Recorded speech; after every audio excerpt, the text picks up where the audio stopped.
Well, stop being a creep, Oh my gosh. Good afternoon. Good afternoon. Good afternoon, everyone. Hello, hello. I am so excited. Y'all, this is my first live on the internet in a minute, okay? I'm used to being in front of the camera, but doing a live, bleh. So if this is the first time, you are getting to hang out with me. Hi, y'all. I'm Kishshana Palmer. I am the CEO of Kishshana & Co. We are an organization development learning company where we spend most of our time helping organizations and amazing leaders in the nonprofit sector, in government, in the private sector, live well and lead well through great leadership and management practice, okay, based in the real world, and through equity-centered approaches to our work. So I'm so excited to have you here. Now, I wanted to play a whole TLC song, okay? What about your friends? Will they let you down? Will they be around? Hey. But copyright. So that's all y'all gonna get on this one, okay? Listen, some of y'all know me because I have been a professional fundraiser for over 20 years. Some of y'all know me because I've been a keynote speaker at your favorite conference, at your organization's team retreat. Some of y'all know me as a trainer. My students would say, Professor K, we know you as our professor of public speaking, okay? But I have lots of hats that I wear. I'm a multi-hyphenate, if you will. I have been an entrepreneur pretty much all my life. All of my friends who have known me since we were in junior high school, back in the days with folks like Cash Diggy, that was my name, y'all, where I was hustling papers for sandwiches. We're not going to talk about that on this live. Know that I always know how to make a way or find one, how to find a way or make one, and that I build fantastic relationships wherever I go. And so it's no surprise that I would start a business where everything is about relationships. Not my dating relationships, y'all. That's another show. But actual relationships at work. And so I thought that we would spend a little bit of time today digging in and talking about relationships at work. Now, if you haven't watched any of my YouTube videos on relationships at work, don't go there now, okay? I'll tell you at the end where to go. But it's worth kind of digging in because I feel like we forget that the relationships we have at work are pretty darn important. Now, why would you say that? They're important because, hell, we spend more time at work, even though many of us are home now, than we do sometimes with our families, right? Like these relationships are the ones that can make or break our careers or can put us on one particular track or another when it comes to our career trajectory. And yet we poo-poo these relationships. Now, shout out in the chat. I don't know if I can see everybody's chat today, but don't worry. By tomorrow, I'm going to get this all together. But shout out in the chat if your mama told you, don't you go to those people's job trying to make friends. You are there to work. You are there for a job. How many times have you said, I'm just here to do my job. I'm not really here to make friends. Listen, friend. Can we be friends? Listen, friend. I just have to tell you that my mama Dawn and your mama Sue and Brenda and all of them are actually incorrect because we need people in order to be able to have healthy, thriving careers, which is why when careers go left, when your job goes left, when you hate the folks at your job, you all of a sudden hate your work and what you do. Or when your work has become overwhelming, when the tasks have become daunting, when you are like, what in the blood clot? What is happening right now? Y'all, I'm a whole Jamaican, so I might let out a phrase or two. Just letting you know, hang with me. But when you are up to here with the work, but you love the people, hello, you are more apt to stay in your role. Am I right? So we can't ignore relationships. Bottom line. And so I want to dig into one of the most important relationships that I cultivated, nurtured, helped to build. We didn't do it alone now. in the building of my company that could. Okay, I'm not going to say we little because we fly and we're mighty. But in building Kishshana & Co., I had to learn to build relationships with my friends. Now, how many of y'all can tell me that you got a best friend at work? Is it your work husband, your work wife? You know, in today's day and age, we have to leave some of those expressions alone, but we still have them. But who has a biz bestie, a work bestie, the one you call on the phone? Listen, let me tell you about this. The one who you're in the private chat with when you're on the never-ending Zoom call. Oh my gosh, y'all, why are the Zoom calls so flipping long? I digress. We can come to that another day. I got thoughts about that. But all of us have at least one person that we are like, that's my person, okay? That is like, we literally go together. So I'm going to tell y'all this quick story because I have asked this person to join me today for a conversation. So I met one of my best friends in the dark of night. It was a dark and cold night on a Friday night, as it were. And I was on a marketing mastermind. And there were a bunch of really amazing women, and we were learning how to put together marketing strategies for building our businesses. Now, y'all, I'm gonna nerd out with you for 2 seconds. I got a whole MBA in marketing. And yet I was in this mastermind because I did not know what I was doing as it relates to this here business. I could not figure it out. I was stuck, frozen, if you will. And so I'm on this mastermind call, doing my homework. I'm a diligent student. Anybody who went to school with me, who still is in my professional ether, will tell you that I'm a very studious young lady. Okay, even though I'm a lady of a certain age at this point, but I got good skin. Back to my story. And so there was this lovely, lovely human who was also on the line, a little bit distracted, just like me, asking all the good questions. And I was thinking about naming a course. And this was like several years ago. So this is before like people had businesses that named courses, and people have businesses that name the things inside the courses and the things of the things of the things. We weren't there yet. So I consider myself to be the entrepreneurial class of 2015. Okay. And so someone said, oh, you should ask Rochelle to help you name things. So I did what any good recovering career fundraiser would do. What did I do, y'all? I slid in the DMs, okay, because I am not afraid of the gospel of prospecting, okay? Like, I will happily hop in somebody's DM. Hello? Hi, my name is Kishshana, okay? Years of being able to build relationships from seemingly nothing had me tiptoe my fingers into her DM and say, hey, girl, we gonna be friends. So she didn't get to decide if we were going to have a relationship or not at that point. I had already made up my mind, okay? But we started to work together just on a little thing. She helped me out. And then I was like, I really like her. And I like her style. And if y'all haven't noticed yet, I'm all about the things. I'm a maximalist. Oh, pointed the wrong way. I'm a maximalist. I have lots of things. I believe in beauty. I love color. You know, so there's nothing about me that's like blah, bland. Not at all. And so it was such a gift to be able to connect with someone who immediately could see me. How many of y'all are at work right now or in your company right now and you are working alongside someone or someone's who see you? How many of y'all are like, yeah, nah, sis, not me, not quite yet. I haven't quite reached the pinnacle yet. Either way, that's a part of the relationship building aspect of the work.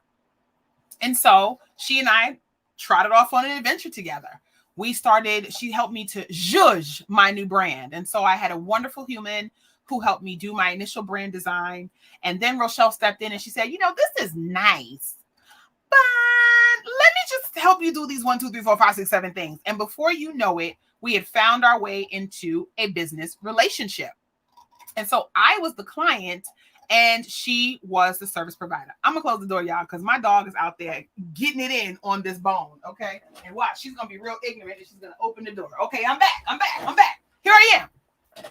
And so she and I worked together. And if any of y'all have been hanging around, if you're new to the Kishshana & Co. family, if you're new to the crew, when we get off the call, not now, just do a tiptoe down into my socials and you'll see how the brand has evolved. And it could not have happened without her at the helm. Oh, y'all, I have comments. Let me see.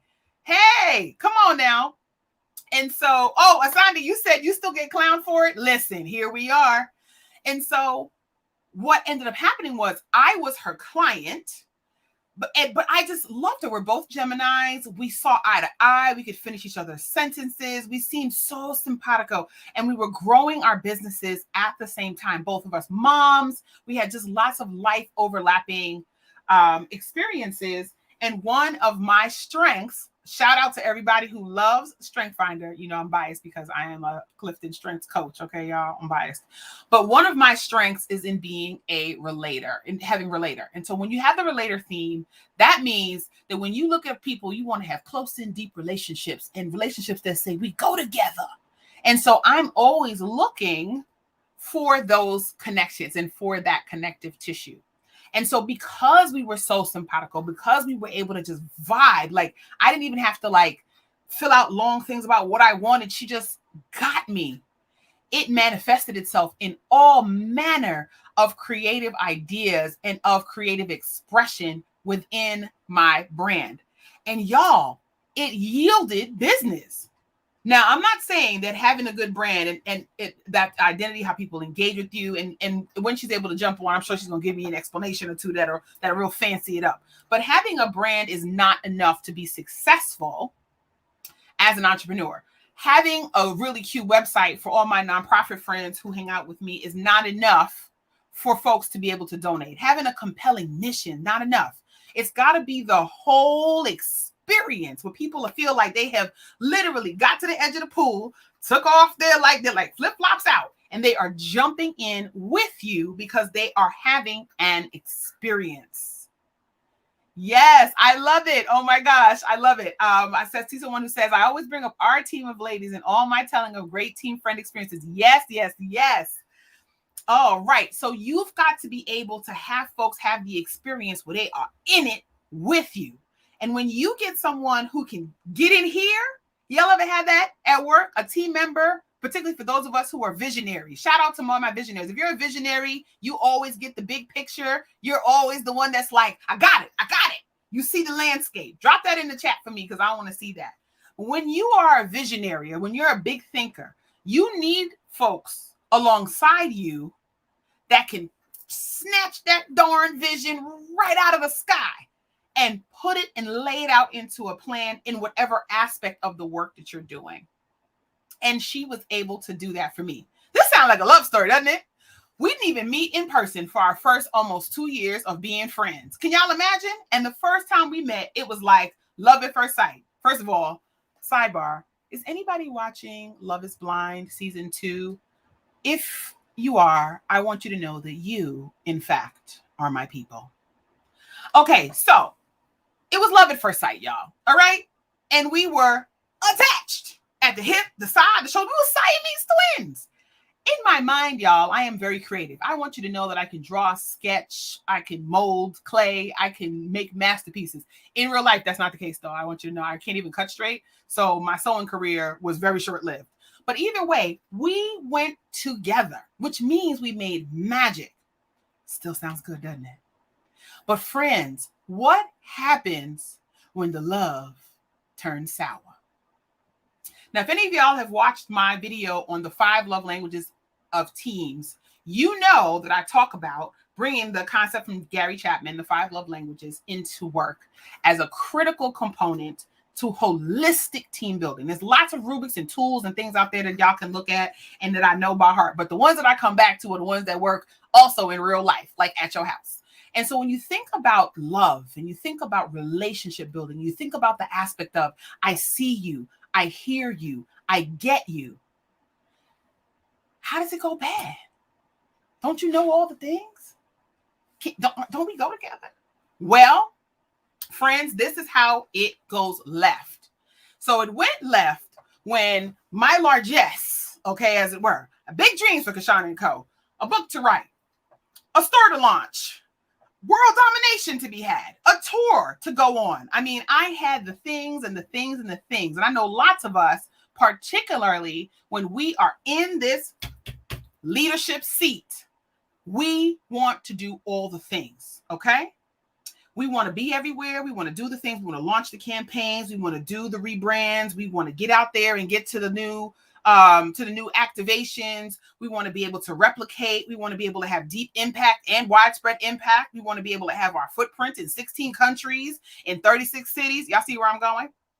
And oftentimes, the bigness of what we want to do runs ahead of the resources and, more importantly, of the planning.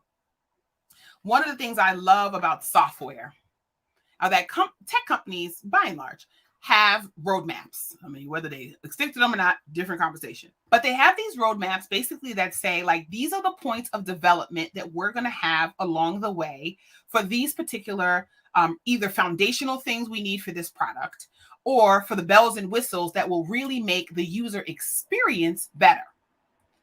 What we don't actually think about oftentimes is that when we're in business or when we're at work, because some of us are in corporate entities right now working for the man, some of us are nonprofits doing good, and some of us are on our own, and some of us have both. We got a side hustle and a day job. So your 9 to 5 is investing in your 5 to 9.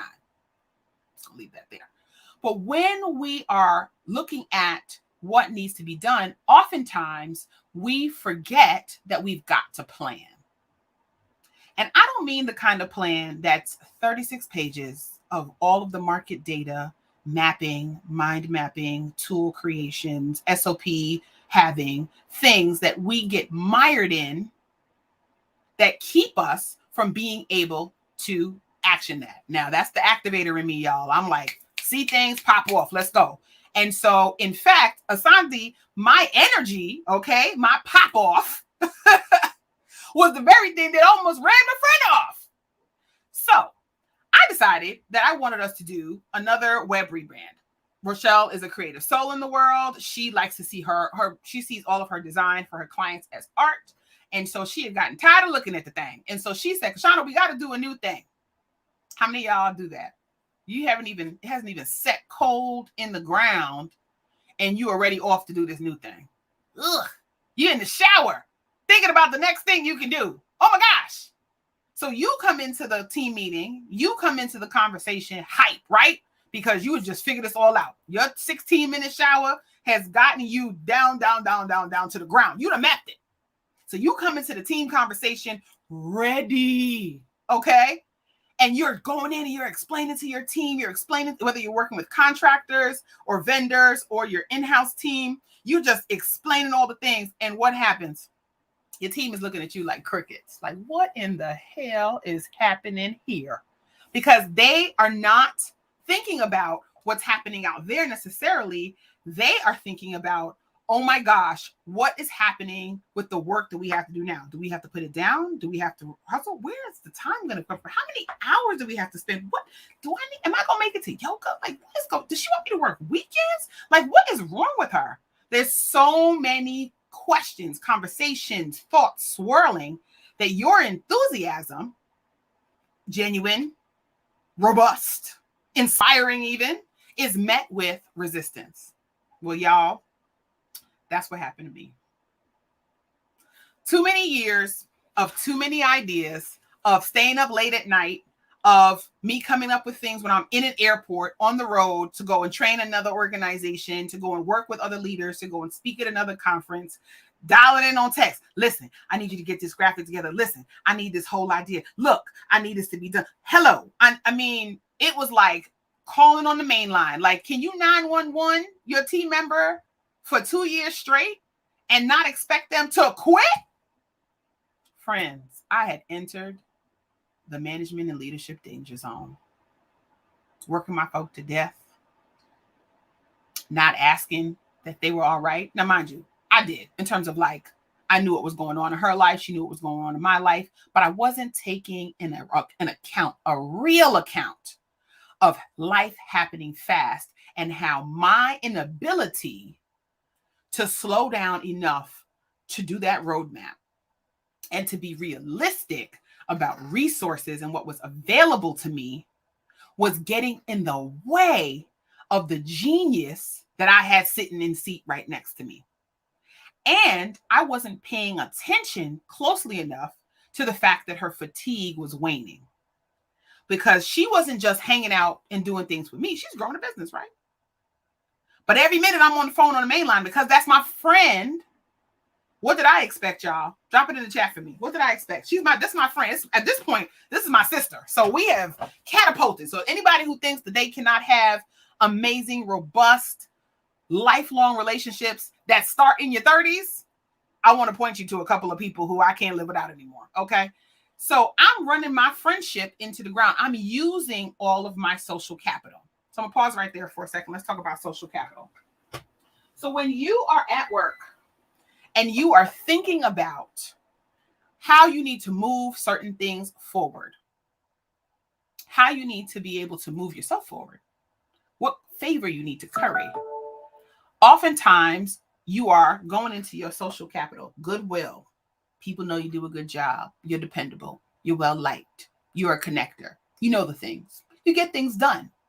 Fill in the blank. Whatever the it is that makes that social capital meter rise, rise, rise, rise. Every time you ask for a favor, you overextend your welcome. You do something that you know is just a little bit out of integrity, but you need it right now. Or you just plain out have an ask. You are pulling from that social capital. Little by little by little by little. And so what I was doing was leaning more heavily on her as my thought partner, as the actual pixel pusher of this part of my business, as part of my marketing kitchen cabinet, without thinking about the consequences of that on my friendship with her and on life. So it all came to a head in 2020. Is that math right? Yes. In 2020, when I decided that I wanted to break out my business into several parts. Now, I've since done it, y'all.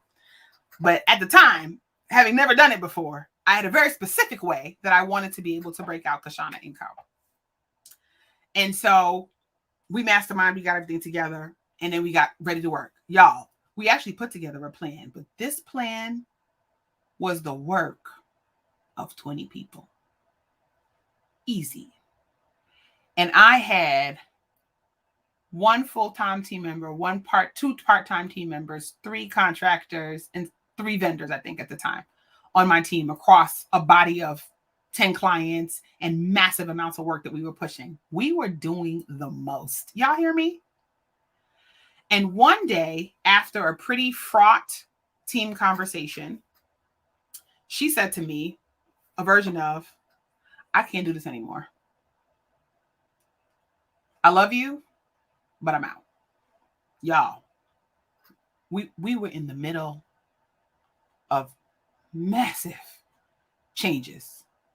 Now, pause there for a second. Come with me. Lean into the story. Have y'all ever been in the middle of a change? Like something that you were moving and you were like, I just need 5 more minutes and we're going to be on the other side of this thing. And you could just see it in your mind's eye that you just needed just a little bit of time. Y'all been in that situation before? And then whomever you were in it with was like, yeah, I'm out. I can't. I pull out. I can't do it. I see folks saying yes. Oh my goodness. So the reality is that she quit. Just like that. There was no plan. There was no replacement. Nothing had happened. We didn't have a fight, like nothing, but it was like years of just exhaustive hamster wheel, do it until our bones drop, stay up until the middle of the night, work our fingers to the bone, work. And many of us are having some version of that type of experience in the workplace. Whether you're building your company at night or in the daytime, whether you're having what seems like revenue success, whether you're hitting your goals or not, whether you're just a cog in the wheel managing lots of people, and if you come or you go, people will fetch you and forget you.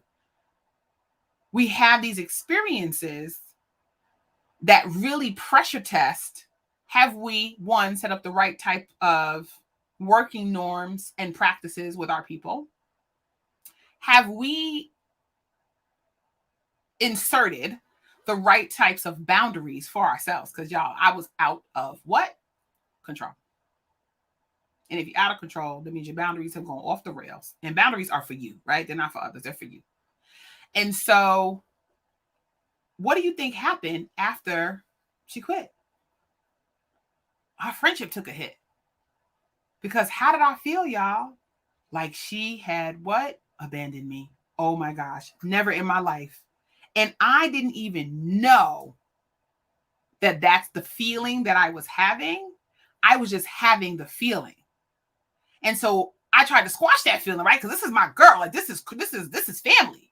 Like we done sat at my mama's house. My mama done made all the vegan food in the world. Like we have traveled. Like we've done things. We have spoken on stage together. Like we have really made magic together at this point. My friendship can't be over, right? But human nature, which is why I say we cannot ignore relationships at work because our friendship took a hit for a while. Conversation was tense. Words were terse. We didn't spend a lot of time chit-chatting like we usually do. And we had to have some really real conversations about what were we going to be when we were the old ladies in the rocking chair at her barn dominium. Okay? Because that's what she needed to have. We had to have those conversations to get back to what was important, our friendship, which had eclipsed the work we were doing in the business. But we couldn't ignore, and Chanel back there, my dog, you see her, she doesn't want you to ignore either. We could not ignore what happened in the business. And so lucky for y'all, she's here right now for us to talk about it. I'm about to add her to the stream. It's going to get juicy. Hey, best friend. Listen, we had all the LinkedIn and the Facebooks. I could not figure out the Instagrams for today, but it's all right. Ladies and gentlemen, and boys and girls, friends and others and all, I would like to introduce Rochelle Sadipo, CEO and Chief Creative Officer of Rose Red, etc. to my first live in forever. Oh my God. I know. You look beautiful with the glasses. Listen, this branding situation. I just want you to know somebody I know. Y'all, we're gonna talk about where we've gotten in our relationship because I want y'all to know I did an SOS. Hello, I do not know how to do lower thirds, and y'all, you can't have me out here in the street with my value brand clothes. I don't judge value brand clothes, but I'm a name brand girl. And so we did a think, pair, share. We're gonna talk about think, pair, share and what that is, Rochelle, so that I could learn how to do it. But Rochelle, I was just telling folks the juice of how you quit me. Ooh.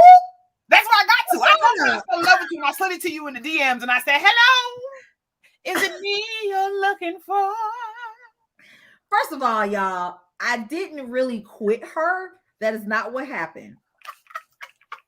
I had a very long exit. Like the longest, it was like a year. Okay.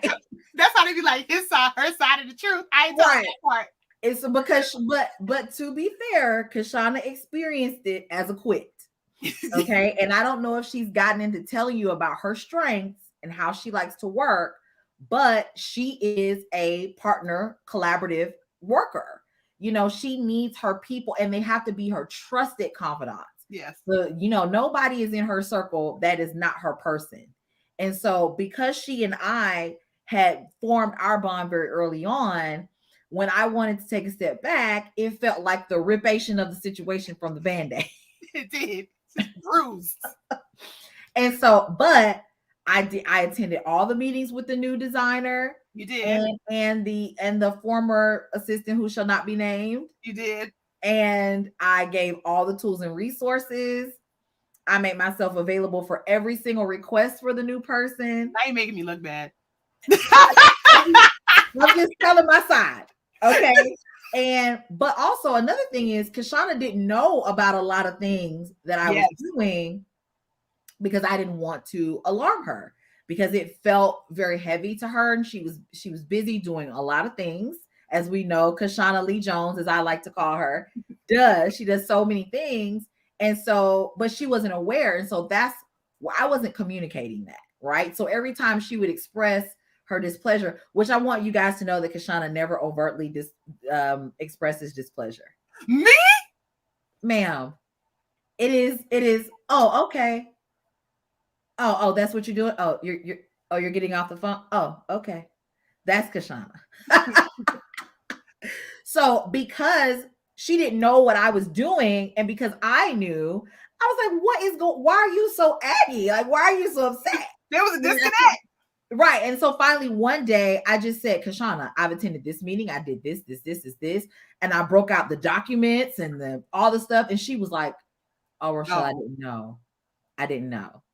But I was trying to protect her, but she didn't feel that protection because I wasn't communicating.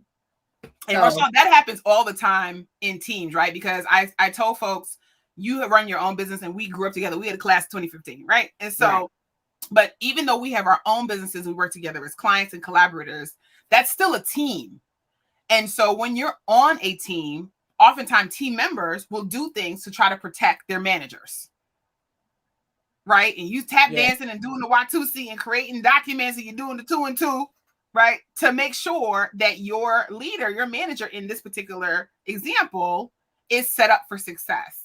But it doesn't always translate because we have to be able to communicate and have that conversation in order for there to feel like, because it's not that it wasn't, to feel like there's a smoother transition. So what have you learned about that? No, go ahead. I didn't mean to cut you up. No, it's fine. What I was going to say is just that, you know, I was making an assumption based on our friendship for what you needed in the business. What I have to do, what we do for each other in our sisterhood is not the same as what we do for each other in the business.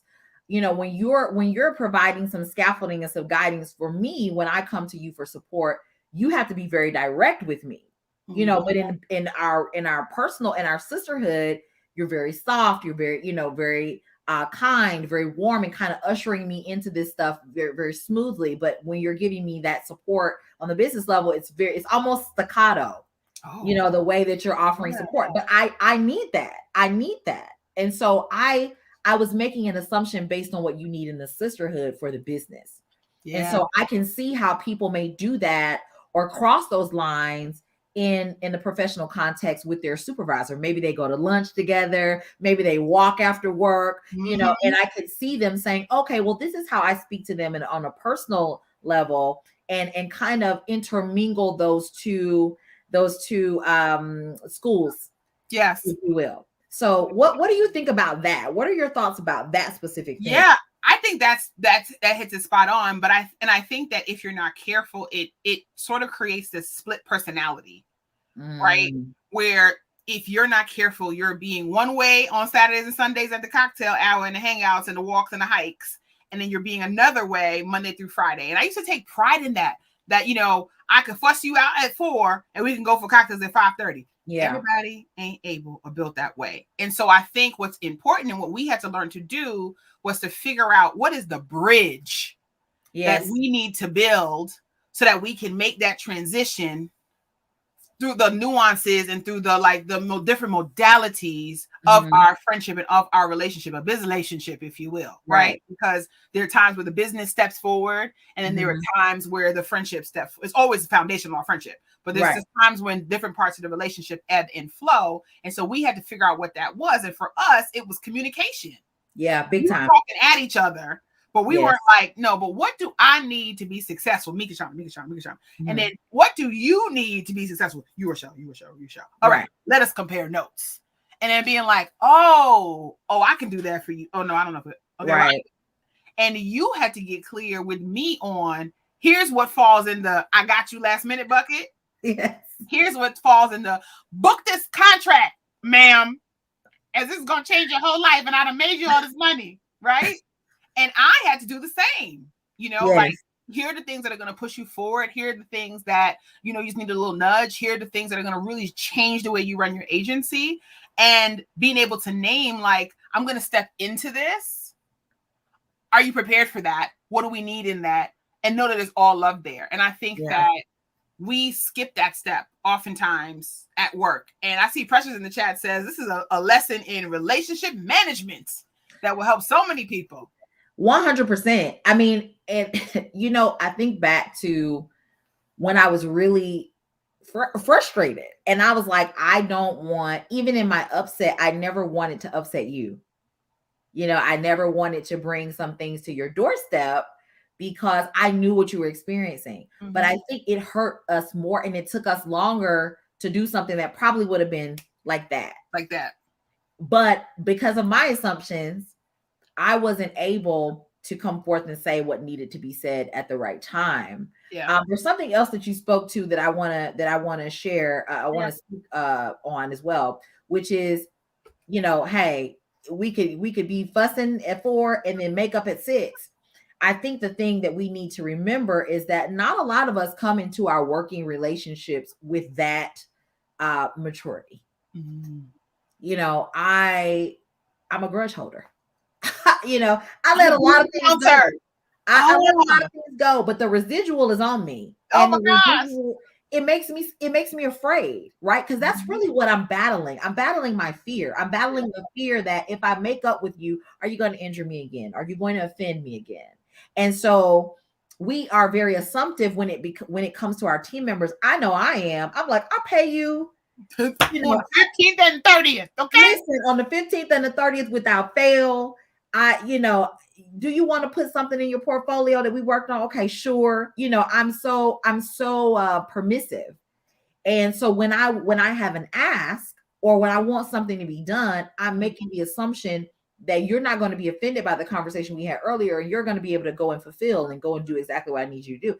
And people just don't come to the table with that level of emotional intelligence. Right. And so how do you coach people through that? Because it's a cultural thing, it's a gender thing, it's how do you help people build a bridge and get over it?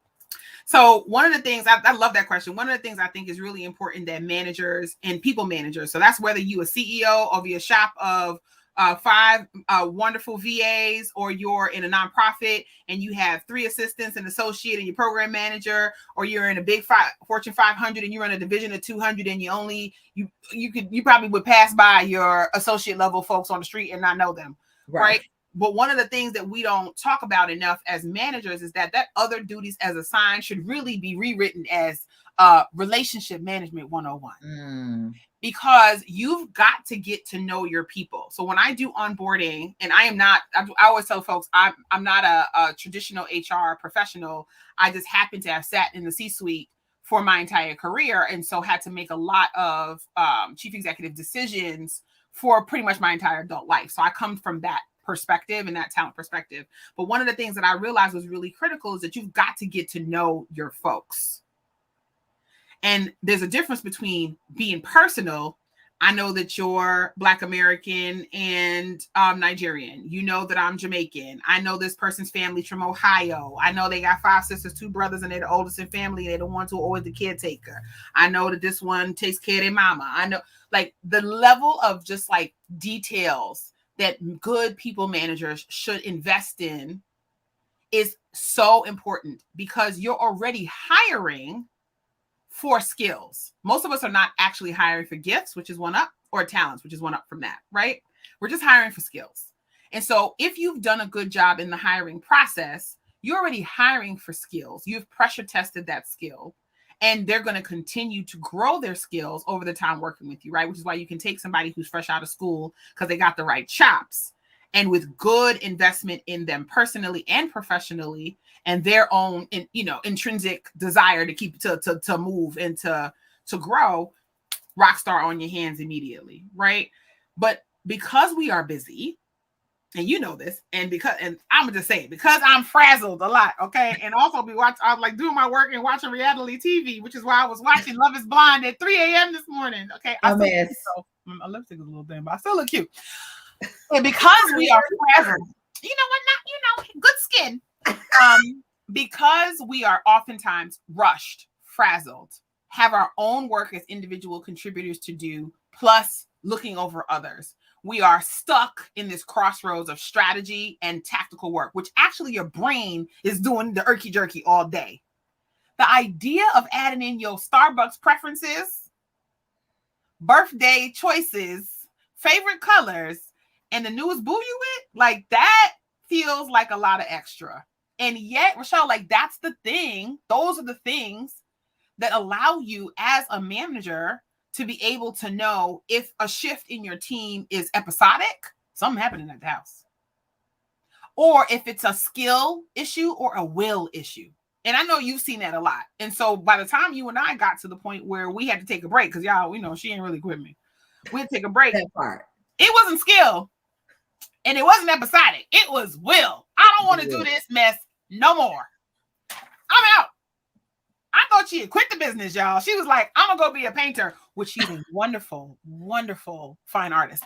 I'm just going to go paint and live in my barn a minute. I got to go. And then the next month she had like major clients. And I was like, what the heck? So we had to. I forgot about that transition. It was. And you know what? I didn't really stop to consider how that landed on you.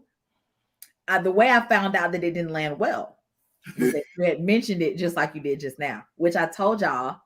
And you know what? I wouldn't even call it passive aggression because I think we've only ever not talked to each other one day total. Like, yeah.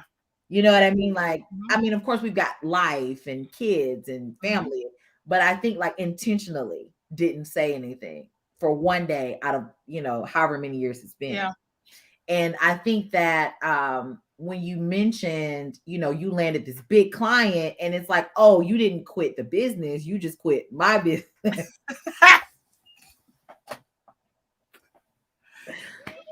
I just didn't know how to say, this is what I'm experiencing.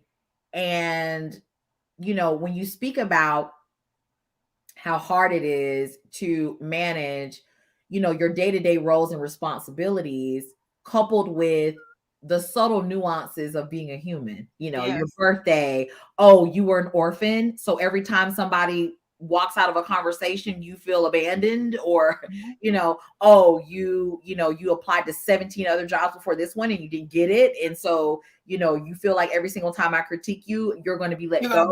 Exactly. You know? Like, so you know, having to manage all of those things, I think coupled with the layer of friendship, made it a little bit more difficult for you because I had been saying things, but you were like, And I'm going to tell you guys, this was, and I keep looking down this lower third and I just read it. My best friend and I were doing business together and she quit. Damn. But this was the moment I said, Kishshana, you have higher expectations of me than of everybody else on the team. And you said, correct. And I was like, what? I said, what? And I said, if I had never brought this to your attention, you probably would have never said anything. And you said, correct. And I was like, she doesn't see it. Like, she doesn't hear it. My blinders were like this. I was like, world domination in 3, 2. Right. And you were like, I gotta go. And you hit the, you know, when they're like, we're going to launch these missiles when we put in the code. Right. And then right at the time when they're like, and the missiles are launching, they're like, we got the break code. That was what you did. You were like, and I'm out. I said, you know what? Kishshana, I'm going to have to step off the phone. Because I couldn't believe it. But when I look back at that time and what was going on at that time, I can understand why you didn't see it. But I think the beautiful part that came out of it was it taught me how to navigate things within the agency when they happen in this way, because I started to pay attention to the jokes. Yes. All jokes aren't meant to be jokes. That's right. It's just a lighter way to land the point. Exactly. So I started paying attention. I became way more cognizant. And so it was really a gift. It sucked for us to go through that, but it was really a gift. And so everything that you're saying about being a leader and a manager, I'm not finding in these books behind me. You know, I'm not finding that in these leadership books. And I think it's because it's a lot of men, no shade, but you know, those emotional nuances and the gleaning that is necessary. And the reading in between the lines that is necessary is hard to name and to codify into a framework to teach in one of these books, you know? And I'll tell you the other thing. I know I'm being verbose, but both of us are verbose. Deal with it. Folks are here for it. They're like, but the other thing that you did for me when you gave me the analysis of my strengths, I started to understand more like what was coming up from the basement, what was showing up when I experienced this level of stress in business, and what made me say, I quit everybody. Well, I just quit you. You know, like it really showed me where I was struggling. Yeah. And so I think that it was great that it all happened in succession, the way it did, because I was prepared from our recent encounter to receive the things you were saying to me during the strengths assessment. Do you find that that is the feedback that you get when you do these assessments, that people's previous conflicts or people's previous, bumps in the road kind of make sense and they get this kind of clarity or a window? Or was that just kind of a me thing? No, actually last week, one of my clients called me the Miss Cleo of strengths. Call me now. And I was like, is it the locks? It's kind of both. It's kind of both. But yes, actually, one of the things that I realized, and there's lots of philosophies on how to interpret all the behavioral tests. So shout out to everybody who loves Strength Finder. Shout out to folks who like DISC. What is there? Enneagram. 16 personalities. Human design. 16 personalities, a lot. So whatever y'all get into, if you get in it, okay? Because people get told, oh, this is nice to tell me about myself. And then you go on and live your raggedy life. No, I need you to get into it. I feel seen. Oh my God, just live it. So one of the things that I do with the leaders that I work with is really help them to understand, like, here's how you are showing up in the world when you're your best self. And when your best self, which is your ego, y'all, I just want you to know your ego's there to protect you. When your ego is like, oh, to hell with this. We about to, let me get it. And that your strengths can turn into that. And you can act a whole fool off the same stuff that is actually your gift. And so being able to see yourself from a little bit of a dispassionate viewpoint can help you to fall in love with yourself all over again. Because how you do one thing, in my opinion, is how you do lots of things. And for me, because I fell in love with Clifton Strengths when I was in my 20s, and I was fresh 5 years into being a manager and really trying to find my way in building out and scaling teams, it came at a time where I really needed to understand how I tick so I can give people my cheat sheet. And anybody who's been on my team know they've gotten some version of that. Here is how you work with Kishshana. But we didn't do that. Right. And so that's one of the lessons that I am going to walk through leaders and people managers who come to Ready, Set, Implement Live. And you know this because you have walked you've walked with me already. Like, you got to understand, what is your cheat sheet? How do you work? Because it starts with the manager. Okay. All of the work. So you know that you're growing a whole agency. You got these wonderful humans who work with you, y'all. And I just want to know, if I could just brag on my friend for a second, y'all, you should always do this in your business relationships too. Brag on your team, brag on your coworkers. Just be out here just bragging, okay? Because it's just so wonderful. But probably 80% of your business is through NDAs, so you can't talk about none of it. It's terrible. You know what? It's not terrible. Can we just talk? Can we just be candid since we got doing a shot of vitamin K with a splash of rose today? You know what? I'm grateful for those NDA clients. You know why? That is provision. That is protection. Because sometimes when you work for high profile clients, you take that high profile heat. These clients that I service are not always popular. So I don't want people to know that it's me so that they can say some cross stuff about my agency, because that stuff will live on the internet. And so sometimes that anonymity, it's a gift and a curse. It's like, on the one end, no, I don't have this robust portfolio public facing, but those who know, and I have the covering of anonymity, whereas people don't know that it's me. And, if you don't like what you got, if you don't like the way it came to you, if you don't like the blah, blah, blah, you don't know it's me. You don't know. I love that. That's true. Okay. We're going to turn that whole thing around. So what do you think are like 3 things that we learned from when she left me, even though she said it was a long goodbye? That's like people being like, now, Teddy, if things don't change around these parts, I'm going to leave you. Now, Teddy, I've asked you multiple times and then one day, Betty is at the door with her stuff, walking out with her hat in hand, and Teddy is like, where are you going? Now, Teddy, I said I was going to go, and today is the day. Teddy is shocked because Teddy was not paying attention. Listen, I think that's number one, right? Number one is be direct. And Kishshana will tell you, in most areas of my life, I'm like, now, wait a minute. Kishshana, in all of this experiment that she's doing, this is the other part of the take a shot of vitamin K. Okay, this is not the conversation we're having right now, but you can go and follow her on the book. Okay, you can see what experiment she's engaged in. After dark. And I, when she and I are talking, I'm like, but what about this? And what about that? And Kishshana, I don't know about that, and I don't like the way you handled that. I'm very direct, but because I love her so much, I was tiptoeing, right? But I had signed her up with a new lady, yes, sat on the calls, created document, like none of that was assigned, even though we talked about it. I was Teddy watching TV with my TV dinner. I promise you, I was not paying attention. So you got to be direct. Be direct. You have to pay attention and really keep. I think the second thing is understand what you have agreed to. Oh, that's a big one. And that's not like the contract, et cetera. Though I know lots of folks who work together who do like contracts with joint vendors, et cetera. And I think if there's a serious body of work, you should absolutely have a contract that outlines what that is. But really being able to say, now, what do we agree to again? So like one of our quick agreements is, if I need your help on something, this must be true before I ask you. Yes. The only person who gets a bly and don't have to follow them rules is my mama. I just want you to know, like that, like Mama Dawn is just like the only person that just be like, Rochelle, I just look a t-shirt that did need to be created. Oh my God. And listen, I'm listening to the cues. I'm like, another t-shirt favor is coming up. I'm ready to go.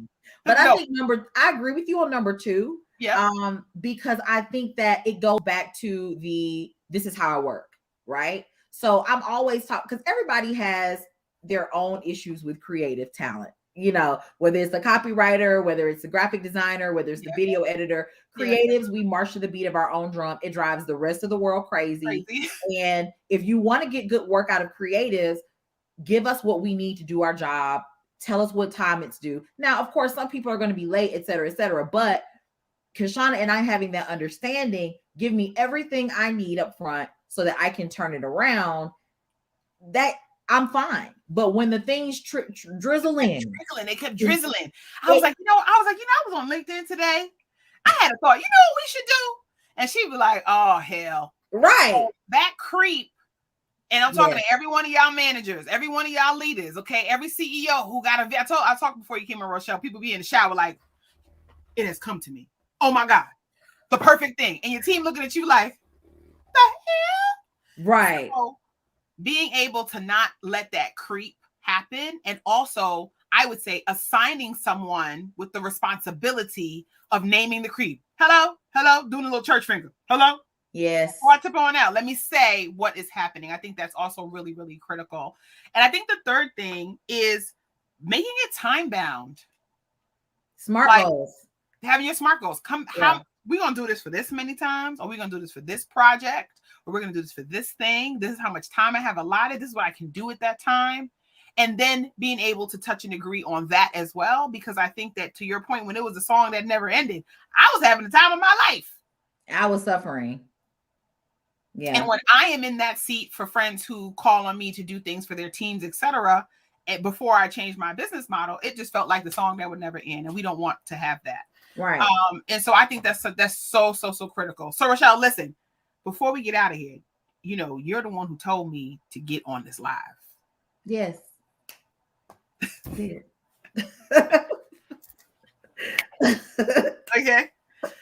Because as you know, the work that I was able to help do with you and your team, I said, I should do this with more people who have teams, are busy as I don't know what, have amazing ideas, but they like on sticky notes in the notebook, on the big white paper on the wall here, y'all can't see, okay? Right, on the Miller board, Miller note, on the just everywhere. What would it look like if we could spend time together and organize in a systematic way how to action the work that you do with your team so that you didn't feel stressed the hell out and your team didn't look at you sideways? So Ready, Set, Implement was born. We're going to implement proper people management action steps, because I would say strategies, but y'all, strategies, singular. one North Star. Strategic bets, multiple things under what? One North Star. Oh my God, different. We're gonna do it on a different day. I'm gonna bring you back so we can go through that because you got it too for branding. You know it.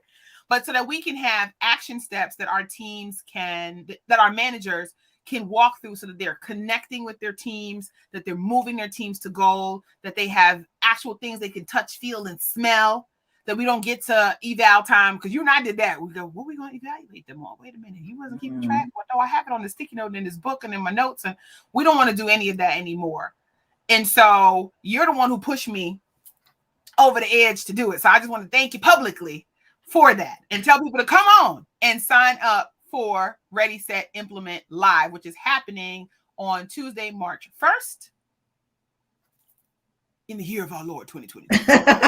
Okay. Well, let me just throw something in here. Okay. As somebody that's experienced it, I can kind of give everybody a testimony. First of all, we believe in paying our friends. Okay. So that part. So yes, I have experienced it. And so what I can tell you is that I have what I like to call a safety net.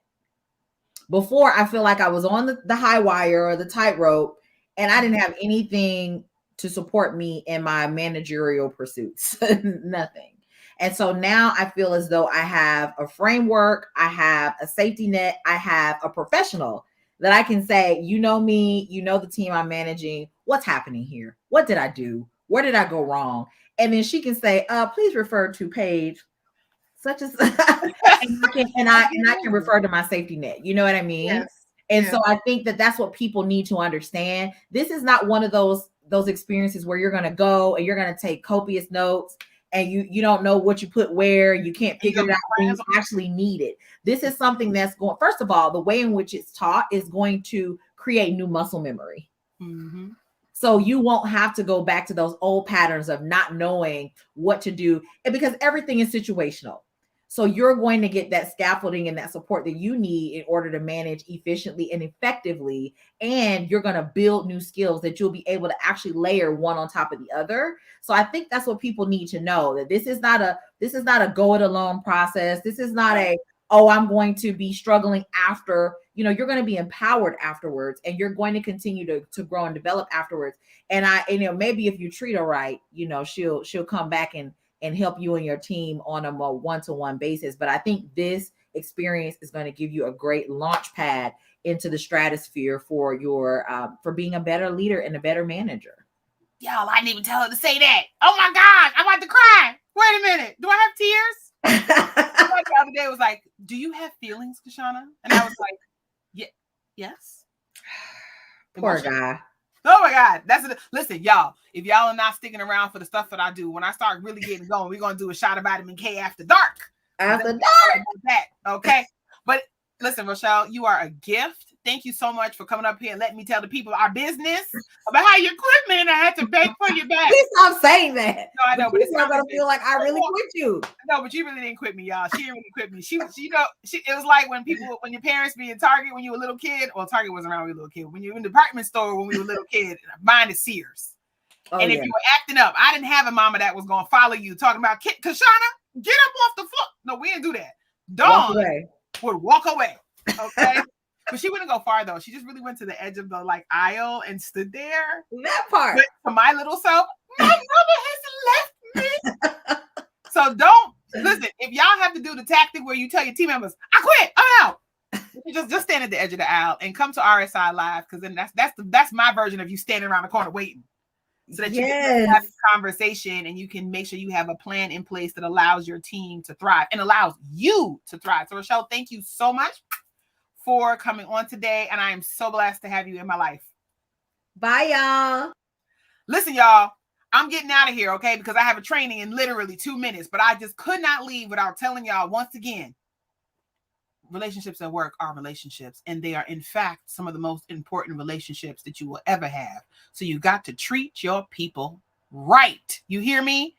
Come to RSI Live, Ready, Set, Implement Live. Look at bit.ly/RSI Live. Sign up. It is literally a third of what it would cost to do a half-day VIP with me one-on-one. And so it is worth your time and your investment. If you have new people managers, send them, because it's the best professional development that you're going to have for team members who are leaning into other duties as assigned, also known as Management 101.